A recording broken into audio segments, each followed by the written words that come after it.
Olá, seja bem-vindo a mais um ADM Live, o nosso encontro de quarta-feira, às 10 horas da manhã, aqui nas redes sociais do CRA-RJ. E hoje, começando a nossa programação de dezembro, eu convidei o administrador, professor, consultor e mestre em administração, Augusto Knupfer, que vai falar com a gente sobre as tendências do marketing para o próximo ano. Tudo bem, Augusto? Seja muito bem-vindo.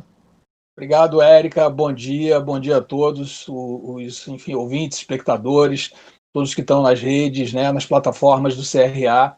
Primeiramente, Érica, deixa eu agradecer mais esse convite, né, para a gente estar fazendo essa parceria, conversar sobre temas relacionados à gestão empresarial e hoje especificamente relacionado ao marketing. É um prazer muito grande estar junto ao CRA e parabenizar também o CRA aí pela performance, pelo desempenho, não é? Cada vez mais registrados profissionais de administração, muito importante para os profissionais de administração se registrarem no CRA, é bom para as duas partes, né? Fortalece o conselho, no sentido do conselho ser mais forte, mais influenciador, né? Mais atuante, e também beneficia o registrado, né? Que tem a sua profissão cada vez mais valorizada. Com certeza. É isso que a gente trabalha todo dia aqui no Conselho. Augusto, vamos começar. Como eu falei, a gente já está em dezembro, 2021 é amanhã, né? E como é que está o marketing? Como é que está esse tema? A gente já tem as apostas? Como é que está isso? A pandemia, o que influenciou? Vamos fazer um panorama para os nossos espectadores de como está essa área atualmente e para o próximo ano. Perfeito. Quando, Érica, vocês me convidaram para estar aqui hoje, eu fiz algumas pesquisas, né, até para me preparar para debater esse tema hoje aqui, e eu vi muita coisa, né? Quer dizer, apostas não faltam, né? Se tem uma coisa que não falta é aposta. Essa questão de tendência, né, de previsão, né, de você falar sobre uma perspectiva de futuro, ela é bastante curiosa, bastante útil, porém esse é um tema que tem um grau de incerteza muito grande, né? Eu fico pensando se lá, hoje é dia 2 de dezembro, eu fico pensando se lá em 2 de dezembro de 2019 a gente fizesse um programa desse e fizéssemos uma previsão para 2020. Quem iria acertar? Ninguém. Né? Ninguém. Na verdade, a gente não, ninguém passaria nem perto do que está acontecendo nesse ano de 2020. De modo que as perspectivas futuras elas são totalmente probabilísticas, né? E o que a gente exatamente busca para fazer algumas dessas previsões para o futuro são informações, são dados para que a gente possa entender o que é o mais provável que vai acontecer. Não é? E aí eu fiz uma pesquisa, busquei várias fontes, essa visão de futuro ela depende muito de quem analisa, muito da perspectiva de quem analisa. Não é? Então, quem faz essa análise, quem faz essas previsões de futuro, normalmente seguem vieses que ou lhes interessam ou são as suas áreas de expertise. Não é? E, assim, para não ficar delimitado às minhas interpretações e aos meus entendimentos, eu decidi e propus, né, trazer para a gente aqui, para a gente ter uma base, um trabalho realizado pela Deloitte, que é uma consultoria internacional, está presente em mais de 150 países, é um estudo bastante consistente, e a própria Deloitte ela propõe alguns temas que serão os temas estudados no marketing para 2021. Não é? Eu acho que a gente pode usar esses temas para fazer o desenvolvimento, para desenvolver o nosso debate aqui. Agora, antes da gente entrar especificamente nesse estudo, eu até recomendaria e sugiro que você deixe o link desse estudo nas salas de bate-papo, enfim, nas salas de chat, nos comentários. Vou manter na descrição do nosso vídeo para todo mundo que tiver interesse. Isso, porque aí todo mundo pode baixar e ler. É um documento bastante robusto, é um relatório de 80 páginas, então tem bastante informação ali. Né? Eu, evidentemente, fiz uma síntese que a gente vai debater.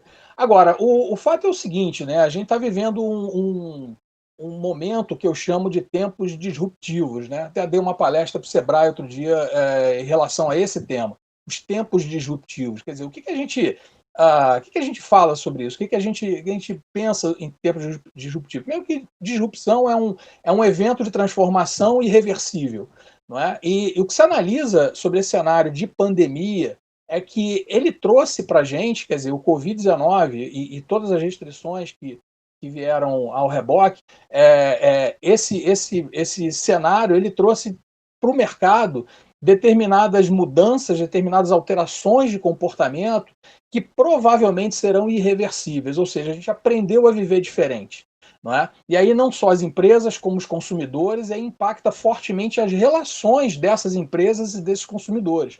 Consumidores estão comprando de forma diferente, estão se relacionando de forma diferente, o que impacta ou que deriva, né, em mudanças estruturais nas organizações, não só na sua forma de agir, mas nos seus processos também. E aí na mentalidade dos executivos. Né? Então, o estudo da Deloitte está bastante focada nesse cenário de Covid-19, uma visão de pós-pandemia, que a gente também não sabe quando virá pós-pandemia, a gente está durante a pandemia, né? Fala-se muito agora em segunda onda, ou seja, a gente não sabe se vai ser uma segunda onda melhor administrável, porque mais ou menos agora a gente já sabe como agir, mas a gente também não sabe a intensidade do que se fala, né? Quer dizer, a gente não sabe a intensidade das consequências, né, que essa segunda onda vai trazer. Enfim, é um cenário de bastante incerteza, né? E é interessante isso que você falou, porque assim, esse pós-pandemia, eu acredito, pelo que eu tenho lido, pelo que eu tenho visto, ele vai ser nivelado, ele vai ser diferente para cada país. E a gente sabe que o marketing, ele trabalha muito com tendências locais, mas também com tendências mundiais. Por exemplo, a Inglaterra, o Reino Unido, já vai começar a vacinação, espera que até a Páscoa do ano que vem estejam todos vacinados. A gente tem o caso da Rússia, a gente tem o caso da China também, já com vacinas, e outros países, principalmente no Ocidente, tendo sido o Reino Unido o primeiro a anunciar que a vacinação ainda é mais tímido, né? Essa questão da vacinação é mais tímida, então pós-pandemia vai demorar mais. Você acredita que isso também influencia no comportamento do marketing, influencia no comportamento dos consumidores, dos executivos, porque a gente tem diversas marcas que são mundiais. Como é que você vê isso? Essa diferenciação vai influenciar? É o conceito de pensar globalmente e agir localmente, né? Então, com certeza você tem uma perspectiva global, de tendências globais, é exatamente isso que traz o estudo, porém, a forma como você lida com essas tendências, né, com essas mudanças, vai variar regionalmente, né, não só de país para país, mas dentro do próprio país, a depender do país que a gente está falando, o Brasil, por exemplo, que é um país continental, a China, Estados Unidos, ou seja, países que são muito grandes e têm diferenças, não só diferenças de características de população, de comportamento em cada região, essas diferenças deverão ser tratadas de uma forma local. Porém, o que justamente traz o estudo e acho que a gente até pode já entrar um pouquinho mais no estudo, o que traz o estudo da Deloitte é exatamente uma perspectiva que traz a opinião ou o ponto de vista do consumidor global. Então, assim, esse trabalho da Deloitte, o relatório que vocês vão ter disponível, ele traz, na verdade, foram duas pesquisas que derivaram nesse relatório, né? Uma pesquisa junto aos consumidores, e aí a Deloitte ela entrevista 2.447 consumidores, não só nos Estados Unidos, mas além dos Estados Unidos, mais 8 países, né, incluindo inclusive Catar, Emirados Árabes, China, África do Sul. O Brasil não foi alvo dessa pesquisa, uma pena. Aqui eu acho que é um país tão rico, né, tão diverso, que seria interessante fazer. E mesmo buscando cenários e contextos e países tão diferentes, consegue-se chegar numa espécie de consenso global sobre o que o consumidor vai demandar, ou já está demandando, né, das empresas a partir desse evento do Covid-19. Não é? Então, a Deloitte entrevistou quase 2.500 pessoas no mundo inteiro, ou em vários países do planeta, e extraiu desses diferentes consumidores uma espécie de consenso, né, de espinha dorsal sobre como que eles entendem as relações agora, como eles passam a entender as relações entre as empresas. Isso do lado do consumidor. Do lado das empresas, foram entrevistados 405, o que eles chamam de C-Suite. Né? O que são os C-Suite? São os CEOs, CFOs, CMOs, CHROs, né? Quer dizer, são os executivos principais, né? Presidentes e diretores de grandes empresas globais, sediadas nos Estados Unidos, mas empresas globais. Então, aí, esse trabalho ele traz, então, duas perspectivas.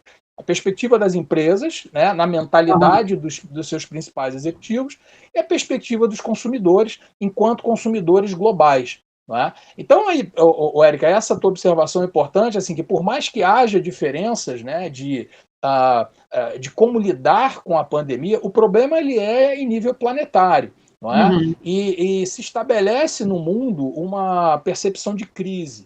E é uma coisa interessante que, como se você falasse assim, o que diz o manual da crise? Né? O manual da crise diz o seguinte, que em períodos de incerteza, as empresas, e principalmente as empresas, elas se voltam para questões relacionadas às suas próprias subsistências. Significa dizer o seguinte, os executivos entrevistados, né, pela Deloitte, eles sinalizaram pontos bem interessantes, né, que o principal deles é que, ora, se eu tenho incerteza em relação ao futuro, eu vou levantar as minhas defesas, né, vou me resguardar, vou priorizar eficiência e produtividade, e vou despriorizar, quer dizer, entenda isso como você tira do primeiro plano, traz para o segundo, as conexões humanas, né, que eles estão chamando, né, os human connections. Então, ele vai despriorizar as conexões humanas, as relações humanas, em função, né, de uma perspectiva mais pragmática de gestão empresarial, buscando eficiência e produtividade. Não é? Além disso, quer dizer, além desse desafio, eles também reconhecem um outro desafio. E esse outro desafio deriva de uma característica interessante que a Deloitte atribui especificamente ao Covid-19. Parece que essa foi a única pandemia, mas a única situação de crise que teve, que acarretou, né, que resultou em mudanças significativas e perenes no comportamento do consumidor. Não é?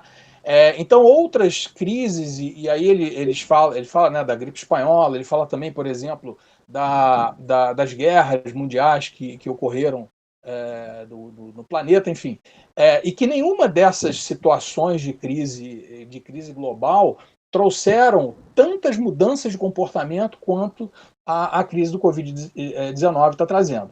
Né? E qual é o desafio das empresas? É fazer com que as empresas consigam se adaptar a essas mudanças muito rápido. O timing aí começa a ser muito importante. Né? Então tem uma perspectiva de tempo também, de agilidade, que vai pautar as principais decisões executivas para 2021. Agora, vamos entender que esse 2021 já está acontecendo. Né? Talvez a gente vai ter uma intensificação desse tipo de coisa. Né? E aí, eu falei em duas perspectivas, né? A perspectiva das empresas, os consumidores, por sua vez, e aí é que a gente vê uma coisa interessante, né? Que é ver assim, um conflito de ideias, né? Ou um afastamento, ou um desalinhamento entre as perspectivas das empresas e dos consumidores. Esse trabalho trouxe que, simultaneamente, as empresas voltarem às suas questões de subsistência, né, produtividade e eficiência. Por outro lado, os consumidores estão demandando cada vez mais das empresas o seu papel social. Ou seja, os consumidores buscam as empresas como uma espécie de solução. Não é? Mas assim, me socorre, eu estou ferrado aqui, né? Fico em casa, estou restrito, então eu preciso que as empresas me tragam solução. E aí você tem um cabo de guerra, né? As empresas tentando puxar para dentro e o consumidor tentando trazer ela para fora.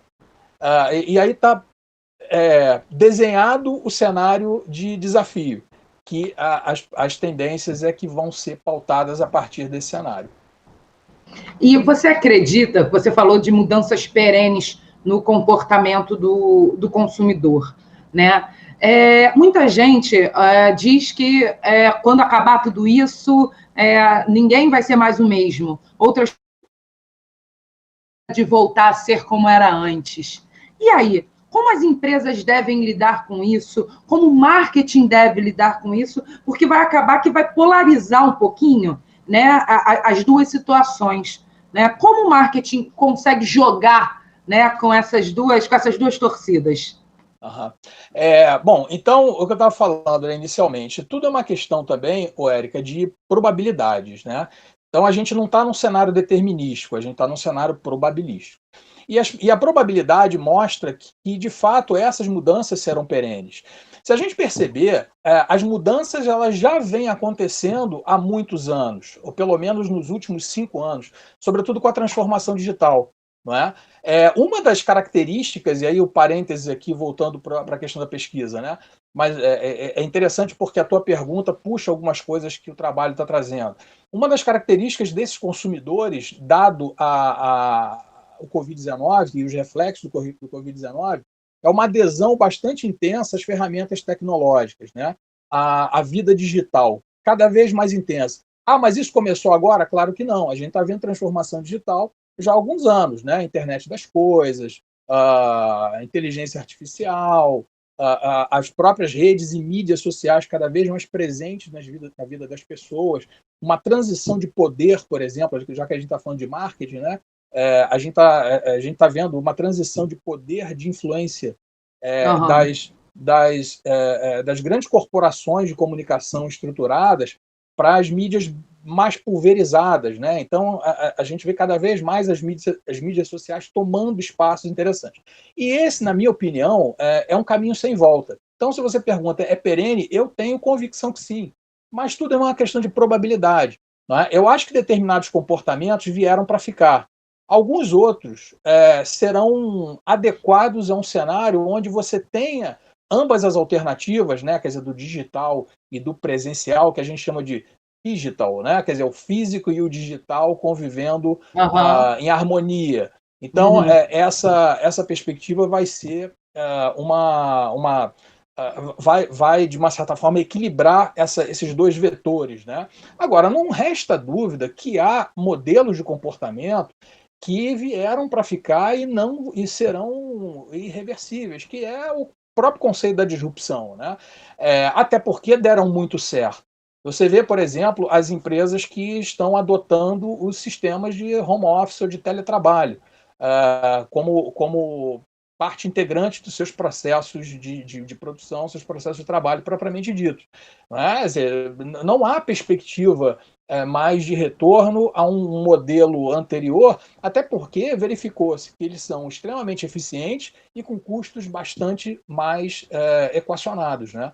Então, o que se configura probabilisticamente é isso, né? É um aprendizado que você está tendo, né? Sempre lembrando, né, que aquela máxima, né, que as sociedades evoluem nas crises, né, nas hecatombes, né? Você sempre tira lições, tem o lessons learned, né, as lições aprendidas, você sempre aprende novas formas de subsistir e essas formas normalmente, ou em boa parte das vezes, elas são irreversíveis. E isso é interessante a gente pensar que isso pauta o comportamento das empresas também. Não é? Essa mudança de comportamento de consumidor pauta o comportamento das empresas. Né? Então, é um mundo integrado. Né? Bom, antes da gente entrar nas tendências, a gente recebeu uma pergunta aqui no nosso Instagram que vai de encontro a isso que você estava falando sobre as mudanças de comportamento, tanto das empresas quanto dos consumidores. A Débora, ela diz que ela vai apresentar um TCC sobre essa questão da responsabilidade social durante a pandemia. E abordou essa procura, né, dos consumidores, né, por alguma atitude das empresas. Né? Ela delimitou isso, a Baixada Fluminense, mas eu acho que essa também foi uma tendência da pandemia e que vai continuar. Né? O marketing associado diretamente à responsabilidade social. Como você vê isso, Augusto?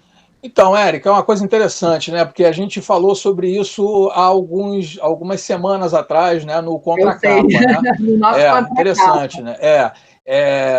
eu lancei um livro agora em julho, né, em coautoria com a professora Mel Girão.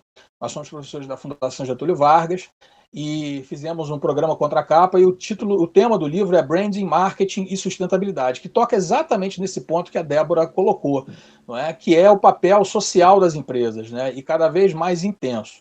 O que, de novo, assim, a gente não tá falando de nada novo. Nada novo surgiu a não ser um cenário de restrição, um cenário de crise. E esse cenário, ele intensificou coisas que vinham num passo, eu diria, adequado, mas precisaram dar uma catapultada, né? Precisaram dar uma acelerada bastante grande em função dessas demandas. Então, o papel social das empresas, que o Kotler já falava lá atrás, né, no marketing societal, você vê que não é nenhuma novidade, né? Ele se torna cada vez mais presente, cada vez mais integrado, o integrante de um conjunto de diferenciais competitivos que a empresa precisa desenvolver. Pessoal, a gente quando fala em marketing, é uma coisa importante a gente ter em mente que o marketing ele é uma ferramenta de competitividade, né? Ele é uma ferramenta que entrega para as empresas capacidade competitiva. E aí, o importante é a gente entender quais são as principais demandas, ou como diz muito hoje, né, quais são as principais dores, né, do consumidor, dores do mercado, para que as empresas possam atender essas necessidades, essas demandas da melhor forma possível, da forma que dê mais visibilidade. E essa participação social das empresas é uma forma de atender essas dores. Haja visto que a pesquisa trouxe aqui do consumidor buscar a empresa como parte da solução para a sua vida. Então, o que ele está fazendo? Ele está trazendo a empresa assim, ó, cara, participa da minha vida aqui, eu não quero você só olhando sua produtividade, eu quero que você me traga soluções. Não é? Bom, então, respondida a Débora, né? Vamos entrar nas tendências, efetivamente, nas 7 tendências que a gente está discutindo aqui desde o início do nosso programa. A primeira delas é propósito. Propósito, exatamente. Propósito, a gente tá... Então, exatamente. A pergunta da Débora, ela está bastante relacionada a esse primeiro tema, que é o propósito, né? O que é o propósito? Lá quando a gente começa a estudar estratégia empresarial, que a gente começa um planejamento estratégico, a gente fala muito sobre as premissas fundamentais da estratégia, né? Que é missão, valores, visão. E a missão, ela é o propósito da empresa. Então, a Deloitte ela traz essa questão do propósito como uma espécie de revisão estratégica, não é? As empresas elas precisam fazer uma releitura do seu próprio posicionamento estratégico, da sua própria missão, em busca de alguns fatores que hoje estão sendo, eu não diria, não são fatores novos, mas fatores que hoje estão mais em evidências que estão sendo demandados pelos consumidores. E um deles é esse, né? É o papel social das empresas. A pesquisa ela traz uma frase, né? Esse relatório ele traz uma frase que eu achei assim, muito interessante. Quer dizer assim, olha, as empresas precisam entregar à sociedade, precisam pensar no que elas vão de melhor entregar à sociedade, independente daquilo que vendem. Olha só que coisa interessante, né? Quando as empresas entendem que o seu papel é muito mais do que prover bens e serviços daquilo que efetivamente elas vendem, elas se colocam também numa posição bastante diferenciada no sentido de fazer com que a sociedade entenda que elas são parte da solução. E a gente sabe que quem não é parte da solução é parte do problema, né? Então, esse é um ponto nevrálgico aí, sensível, não é? De modo que as empresas, elas, na releitura do seu propósito, não é? Elas acabam desenvolvendo uma perspectiva de estarem mais integradas à vida das pessoas, trazendo soluções holísticas que não só se restringam aos seus bens e serviços comercializados. Não é? E qual é o papel, o desafio do marketing nisso aí? É justamente alinhar essa identidade das empresas, né, o posicionamento estratégico, com essas novas demandas. Ou seja, eu não, por exemplo, eu quero, assim, preciso me alimentar em casa, não posso ir para o restaurante. Aí eu peço aí uma refeição pelo telefone. O propósito dessas empresas não é só vender a refeição. não é? Ela tem que ter todo cuidado, né? Quer dizer, a refeição precisa ser de qualidade, a entrega precisa ser dentro do prazo estabelecido, com critérios. Então, é uma visão muito maior do que aquilo que, de fato, ela está buscando comercializar, né? Então, o propósito é isso, né? Então, a Deloitte, ela entende que essa revisão do posicionamento estratégico, ela é uma tendência em função das novas demandas e do entendimento da empresa muito mais integrada à vida das pessoas do que apenas desempenhando seu papel de fornecedor. Muito bem. Passamos do propósito ao segundo ponto, que você já até tocou aqui, a questão Isso. da agilidade. Né? Como ser ágil nesse mundo tão líquido, né? Esse mundo VUCA que a gente vive hoje. Fala um pouquinho sobre isso, Augusto. Isso. Então, de novo uma consequência, né? Porque a vida hoje está ágil. Não é? Hoje você tem o ferramental tecnológico hoje que está disponível e de uma forma com um custo bastante acessível das pessoas, tem tornado a interação uma prática assim, bastante fluida. Não é?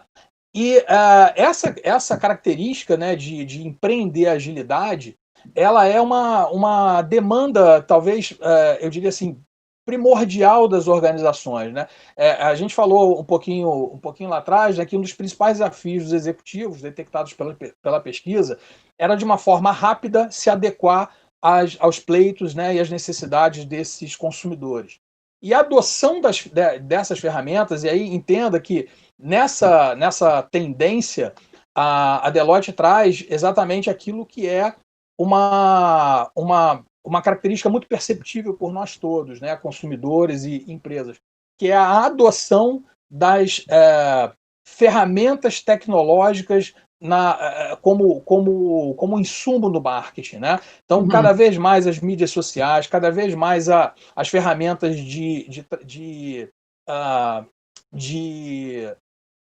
que tornam possível você trabalhar a informação de uma forma muito mais ágil.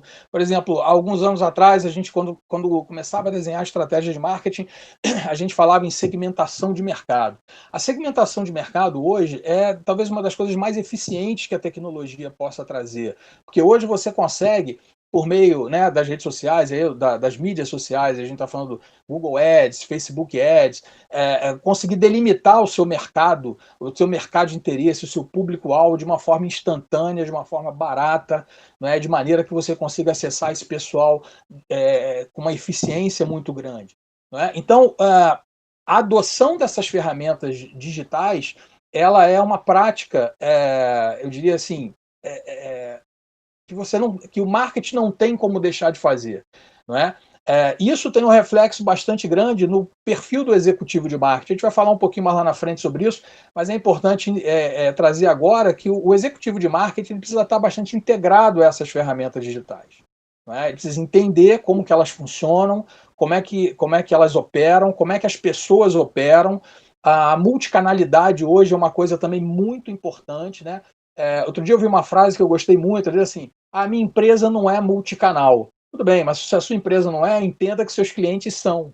Se os seus clientes são multicanais, então é uma boa ideia as empresas se tornarem multicanais também, não é? Você vê a nossa live agora, tem pelo menos 4 ou 5 plataformas aí que estão sendo disponibilizadas, né? Então esse é um exemplo da multicanalidade que faz com que as pessoas consumam esse produto chamado live em qualquer lugar, em qualquer momento, em qualquer situação, né, pela mídia que melhor se adaptar nesse momento, né, para que elas possam obter essa informação e participar dessa nossa conversa aqui. Né? Então, essa é a questão da agilidade. Outros impactos, né, para a gente passar para um outro tema, é o aumento do engajamento das empresas com seus consumidores, né? E, consequentemente, a intensificação da experiência do cliente, né, do Customer Experience, né, do CX, né, que o pessoal chama, junto às empresas. Né? Quer dizer, você potencializar essa relação, consequentemente, aprimora a experiência e fortalece a relação dessas duas entidades. Bom, então, pegando literalmente sua última frase, o próximo ponto é experiência humana. Ué, Olha, mas os C-suites, eles não falaram que não iam focar nisso? Olha lá, como é que é essa história, Augusto? então, esse foi, para mim, um dos pontos mais interessantes. Quer dizer, eu não diria, tem vários pontos interessantes, esse eu destaco. Não que outros não sejam, mas esse eu destaco. A experiência humana, dentro do contexto que foi analisado, é uma derivada bem curiosa, né? Porque na medida em que a pesquisa ela foi feita com consumidores, detectou-se, né, que a digitalização plena das relações reduz retorno de resultado. Né? A gente pode pensar assim, poxa, mas como assim? Eu potencializo o negócio? Sim, você potencializa o negócio. Por outro lado, você torna a relação entre empresas e consumidores mais assertiva. É mais ou menos assim, se fizer uma ilustração. Se você fizer compras num supermercado online, né? Existem muitos supermercados já há muitos anos, né? Que oferecem ferramentas de você fazer as suas compras online. Se você faz a compra online no supermercado, você vai comprar estritamente aquilo que você precisa, né? Porque é uma compra fria. Você vai lá, clica lá na gôndola, eu vou querer comprar material de limpeza. Você vai comprar seu sabão em pó, vai comprar seu detergente, não sei o quê, ponto. E você vai terminar aquela compra com aquilo que você quis dentro da lista, das suas listas de necessidade. Porém, se você vai ao supermercado e você ali no supermercado, você está sujeito a diversas ações de merchandising, você está sujeito ali a diversos atrativos, né, de promoções, de degustação, não sei o quê, seguramente você vai sair dali com alguma coisa a mais daquilo que você previu comprar. Você vai lá e você vai aumentar o ticket médio daquela loja física ali. O mesmo acontece nessa digitalização plena, segundo o estudo. Quer dizer, você reduz retorno em função da, aspas, né, frieza dessas relações. Então, uma das tendências apontadas pela Deloitte é que os executivos de marketing não percam de vista o que eles chamam lá de experiência humana, né, human experience, que é justamente tentar acomodar as duas condições, né? A condição da digitalização, que é irreversível, não há como voltar a uma outra perspectiva, porém, perenizando ou fortalecendo a capacidade das empresas em continuar se relacionando com as pessoas de uma forma mais humanizada. E essa questão fala bastante com o que a gente conversou sobre o propósito, né? É a empresa ser parte da solução. E ela passa a ser parte da solução quando ela está imersa em outros contextos da vida da pessoa, que não apenas justamente a expressão que a gente usou, né? Ela indo além daquilo que vende, né? Ela fazendo parte de fato da vida das pessoas, né? Então, por isso que eu achei esse ponto interessante, porque apesar dos executivos terem a tendência de se encastelar, né, de se voltar para as questões mais relacionadas à sua subsistência, à perenidade dos seus negócios, produtividade, eficiência. Por outro lado, o mercado clama para que eles saiam da toca, né? Fala assim, cara, vem aqui e olha para mim e vê o que eu estou precisando. Então, essa é uma perspectiva, né, que as empresas elas busquem também trabalhar as suas as estratégias de humanização dessas relações. Ou seja, conexões humanas, conexões humanas mais eficientes, uma mudança do que a gente falava alguns anos atrás, né, que era o CRM, né, que era o Customer Relationship Management, que era a gestão das relações para uma gestão de experiência, né, que é o Customer Experience ou User Experience. E o que é? Qual é a mudança, eu diria assim, qual é a mudança sutil nesses dois pontos de vista? É que o Customer ou User Experience trabalha tanto as relações humanas como as relações digitais, né? As experiências elas são múltiplas, não só na interação no mundo físico, né, a questão do phygital, né, as interações no mundo físico, quanto também as interações no mundo digital. E as empresas que, de fato, conseguirem harmonizar isso aí, certamente vão largar na frente. Bom, largando na frente, vamos chegar ao quarto ponto, que é a confiança. Confiança consumidor-empresa, empresa-consumidor, consumidor-consumidor. Como é que é esse ponto, Augusto? Olha, eu falei que as experiências humanas eram um ponto de destaque, esse é o segundo ponto de destaque, né, a confiança. Eu acho que hoje, Érica, a gente vive num mundo de excesso de informação e de pouca precisão, não é? Talvez um dos principais problemas que a gente vivencie hoje, nessa nossa vida digital, é a questão da fake news, né? É a questão da desinformação ou da contra-informação. Você vê que a própria insegurança das pessoas em relação ao Covid-19, ela se intensifica por conta desse panorama de informação e desinformação. Você não sabe quem está certo. Você não sabe se isso é um vírus letal, você não sabe se é uma gripezinha. Né? Então, você não tem uma perspectiva. Aí, não, porque o Imperial College falou assim, mas a Universidade de Oxford falou outra coisa. Né? Então, você tem entidades que têm robustez de credibilidade para discorrer sobre determinados temas, e esses temas eles são conflitantes. Não é? Então, essa questão da confiança ela aparece de uma forma bastante intensa e, na minha opinião, é uma coisa muito natural das relações. As relações que têm elos fortes de confiança são relações mais perenes, mais sustentáveis. Não é? Basicamente, o que a Deloitte coloca é que as empresas elas precisam cada vez mais cumprir as suas promessas. Não é? É uma relação entre expectativa e entrega, porque na medida que você promete, você eleva a expectativa do seu consumidor, não é? Então, na medida que ao passo que você eleva a expectativa do consumidor, se torna mais desafiadora as suas entregas. Você tem que entregar aquilo que você promete. Ora, o que os consumidores estão buscando hoje? Se eles buscam a empresa pedindo socorro, né? A gente falou lá no início, né? A pesquisa detecta que os consumidores eles buscam a empresa precisando de ajuda. Ora, se eles precisam de ajuda, eles precisam confiar naqueles que eles buscam para ajudá-los. Não é? Então, a dica, né, quer dizer, a atuação do marketing é, de fato, fazer com que as empresas sejam confiáveis. A gente trabalha isso, esse é um tema que a gente discutiu lá no livro também, né, que a gente fala sobre o dilema ético. Ora, se por um lado eu preciso potencializar os meus resultados e defender, né, os meus investidores, stakeholders, por outro lado, eu também preciso olhar para a sociedade e entregar coisas além da minha venda, que, consequentemente, geram custo. Né? Então, não é uma relação fácil, não é um desafio fácil de ser superado.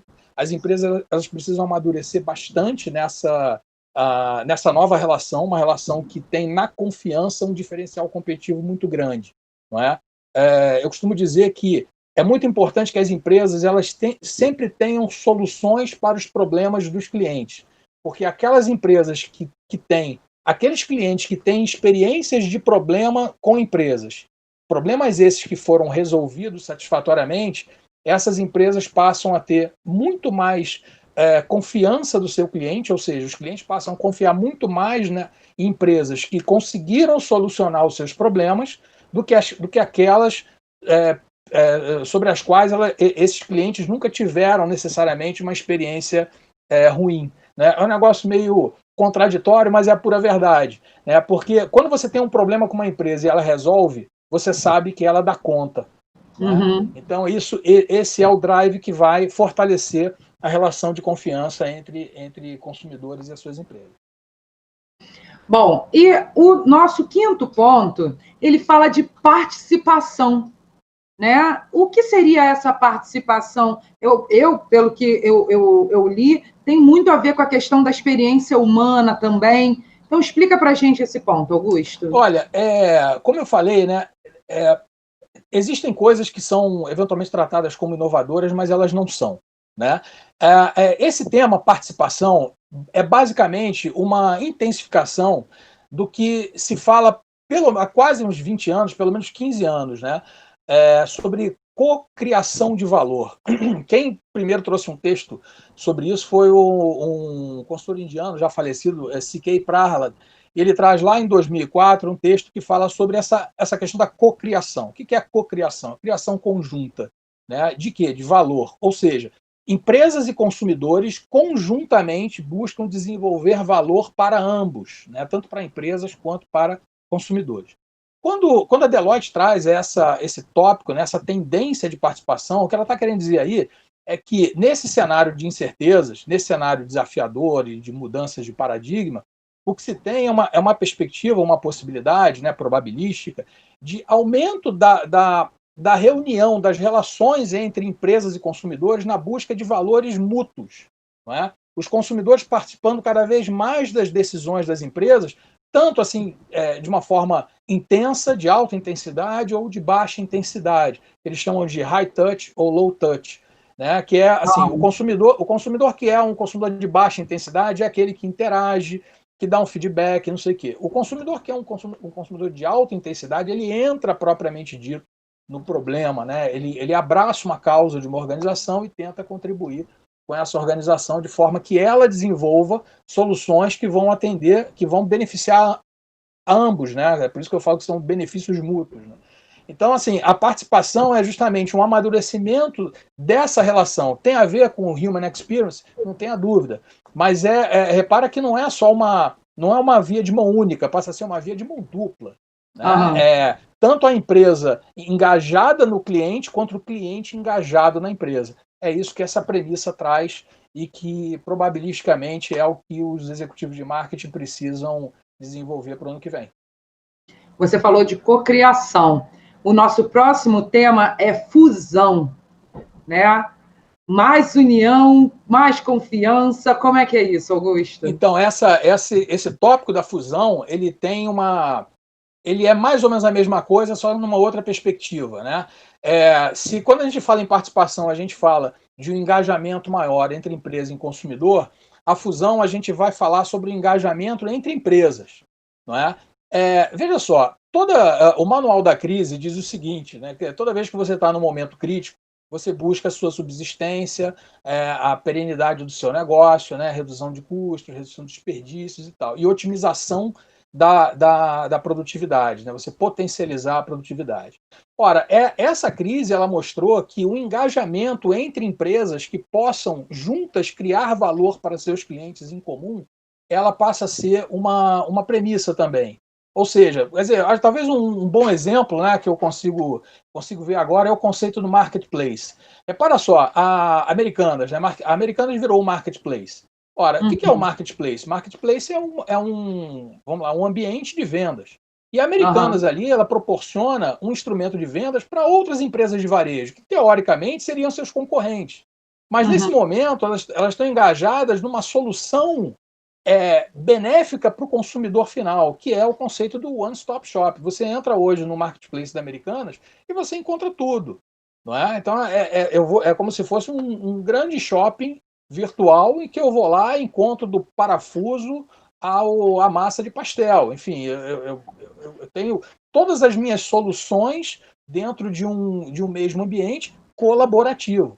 Não é? Então, o que é a fusão? A fusão é exatamente a visão de colaboratividade entre as organizações. E qual é o papel do marketing? De novo, fortalecer essa característica e criar estratégias, né, que permitam que as empresas consigam trabalhar de forma conjunta e colaborativa. Bom, vamos para o último ponto, né, que é talentos.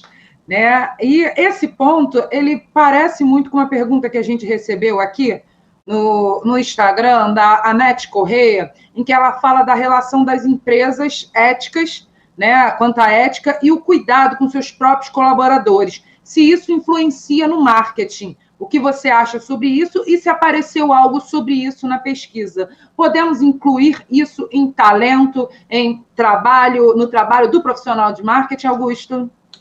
Não tenha dúvida, né? Tá tudo, como se fala, tá tudo junto e misturado. É interessante que, não necessariamente sobre esse tópico de talentos, mas apareceu na pesquisa uma visão mais eu diria assim, positiva dos consumidores quando enxergam, quando percebem que as empresas têm boas políticas de recursos humanos, boas políticas de gestão das pessoas, dos seus colaboradores. Não é? Então, não resta dúvida, empregados satisfeitos, empresas eficientes. Isso é uma relação direta, muito pouco relativizada. Não é? É quase que uma relação linear. Quanto mais satisfeitos, mais eficientes. Tem vários estudos que trazem esse tipo de relação e de consequência. Não resta dúvida, né? Faz parte do marketing, e aí aquela visão do endomarketing, vender a empresa também para o seu colaborador, né? Também para o seu funcionário, fazendo com que ele não só vista a camisa, mas a empresa também vista a camisa do funcionário. É uma via de mão dupla. O que está se tratando aqui em relação ao talento passa, de uma certa forma, sobre esse aspecto, porque as empresas, dentro da sua perspectiva de gestão de pessoas, elas têm por obrigação não só desenvolver processos seletivos, trazendo pessoas capacitadas e com perfil adequado para determinadas funções, mas também a própria capacitação do colaborador interno para que ele possa potencializar ou maximizar o seu desempenho. O que nós estamos tratando aqui em talento, sobre essa pesquisa, dentro desse estudo da Deloitte, são, digamos assim, novos skills, né, ou novas habilidades que o profissional de marketing ele tem que adquirir, ele tem que ter, ou ele tem que adquirir, ou a empresa precisa prover, né, a capacitação para que esses profissionais desempenhem bem dentro dessa nova perspectiva, né? E o que são, então, essas habilidades? Ora, essas habilidades são basicamente o alerta sobre todos os tópicos que a gente levantou anteriormente, né? Sobre relações humanas, né? Profissionais de marketing também voltados à necessidade do cliente, não apenas olhando o seu próprio umbigo ou o umbigo da empresa, né? Eficiência e produtividade. Principalmente o profissional de marketing, ele deixa de ser um gestor de marca e passa a ser um pensador estratégico. Isso, para mim, é o fundamental. Na verdade, é a minha crença pessoal. Eu sempre vi dessa forma. Né? Eu sempre vi o profissional de marketing como um estrategista, como um cara mais engajado na estratégia da empresa. Repara, pessoal, a linha que divide estratégia empresarial de estratégia de marketing ela é muito tênue. Né? O marketing, eu diria assim, utilizando uma expressão matemática, né, ela é uma derivada segunda da estratégia.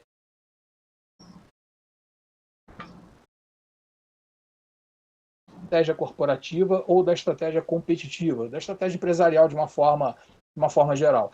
Então, cabe ao profissional de marketing, aí, essa perspectiva do talento, ser mais estrategista e mais voltado para resultado. E essa questão do resultado eu também acho interessante, Érica, a gente ressaltar aqui, porque na medida em que o profissional de marketing ele é menos gestor de marca e mais pensador estratégico, ele tem que estar mais voltado para o resultado das suas estratégias e das suas ações, consequentemente, do seu budget, né, do seu investimento nas ações de marketing. Olha, eu estudo marketing desde os anos 90, né, e eu peguei fortemente essa transição do analógico para o digital, digamos assim. E alguns anos atrás era muito difícil, a gente dava palestra, né, sobre métricas de marketing como sendo assim um grande avanço, né, porque não havia métricas de marketing, ou as métricas que havia eram métricas assim muito sutis e não representavam muito diretamente a relação investimento-resultado, né? O quanto eu invisto numa campanha e o quanto de resultado eu obtenho sobre aquilo. Com a digitalização, com as plataformas digitais, né, e com todo esse mecanismo hoje, os algoritmos que a gente tem, as métricas de marketing hoje elas ficaram muito evidentes. Na verdade, elas são a essência do marketing. O marketing hoje ele é mais quantitativo. Não é? Então, uma das características dos profissionais de marketing é que eles passem também a entender dessa quantificação, não é? Dessa relação entre investimento e resultado, não é? De saber lidar com as métricas de retorno de investimento para otimizar as suas ações de marketing do ponto de vista de resultado mesmo, né? De o quanto cada dinheiro, cada real, cada dólar que você aplica numa ação, o quanto de fato que aquilo retorna ou em engajamento, ou em ação de venda propriamente dita, né? Ou em potencialização de marca, conhecimento da marca, né? Estima da marca, enfim, todos os indicadores que vão fazer com que esse marketing seja mais eficiente. E, de novo, né, e aí falando sobre talento, já para finalizar, de novo, a perspectiva desse profissional de marketing ter também uma aproximação muito grande com as tecnologias digitais, não só redes sociais ou mídias sociais, né, mas a inteligência artificial, que hoje está bastante assim, já presente, né? Está presente, né, nas ferramentas de marketing, né, sobretudo nas relações entre pessoas e empresas, sempre com cuidado, né, das ferramentas digitais não afastarem muito, né, a humanização dessas relações, de modo que existe aí talvez um caminho bastante promissor para os novos profissionais de marketing, né, que estão ingressando na carreira agora, e para quem já está aí há algum tempo, no sentido de entender que é preciso acompanhar, né? Tanto a gestão empresarial quanto o marketing são ferramentas dinâmicas, né? As empresas são organismos vivos que mudam, que se transformam e que necessitam de profissionais fluidos, maleáveis, líquidos, né? Como você falou, para que se acomodem nos novos formatos e nas novas relações entre pessoas e entre empresas. Augusto, beleza? Como sempre, foi um prazer conversar com você. Eu sei que a gente ainda podia discutir muito mais coisa que está nesse relatório. Eu estou olhando o reloginho aqui. Mas vocês que assistiram a gente, vou colocar o link aqui na descrição do vídeo para vocês pegarem mais dados, né? O Augusto se disponibiliza a responder essas dúvidas, né? Augusto, fala suas redes sociais para a gente fechar esse papo. Eu prefiro deixar também aí nos comentários, né? Basicamente o LinkedIn, eu tenho um perfil no LinkedIn, né? E tenho um perfil no Instagram, são assim os perfis profissionais que eu costumo disponibilizar. Prefiro deixar aí, Érica, nos comentários aí em todas as plataformas para as pessoas seguirem. E tem mais coisa vindo aí, pessoal. Coisa boa. Augusto, muito obrigada pela sua presença aqui no ADM Live. Obrigado, Érica. Um grande abraço. Dá um abraço em todos aí no CRA. É sempre um prazer estar junto do meu conselho, do conselho que eu sou registrado e que eu tenho um orgulho danado de participar. Coisa boa. Bom, e vocês que acompanharam a gente já sabem, semana que vem, quarta-feira, 10 horas da manhã, um novo ADM Live para você. Eu te espero. Até lá. Tchau, tchau.